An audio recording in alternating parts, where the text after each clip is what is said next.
জামাইষষ্ঠী হলো শাশুড়ি আর জামাইয়ের পার্বণ, আর আমাদের কাছে হলো ভুরি ভোজ, তাই তো। তো শাশুড়িমা বলেছিলেন সকাল সকাল লুচিগুলো ভেজে দিতে, শাশুড়িমা বেলে দিচ্ছিলেন আর আমি লুচি ভাজছিলাম।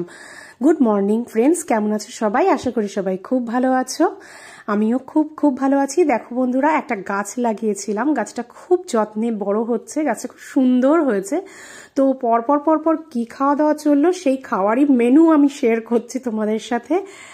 মাটন চিকেন রান্না চলছে, মাটনটা আগেই হয়ে গিয়েছে, এর সাথে প্রচুর প্রচুর আইটেম আজকের খাবারের যোগ রয়েছে।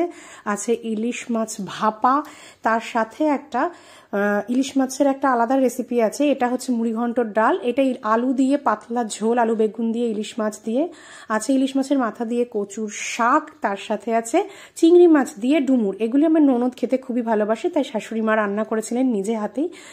সঙ্গে দই মিষ্টি চাটনি পাঁপড়, ব্যাস আমি আর বলতে পারছি না। তোমাদের কাদের কাদের বাড়িতে জামাইষষ্ঠীতে এমন ভুরিভোজের আয়োজন হয়েছিল এবছর আমাকে কমেন্টে অবশ্যই জানিও।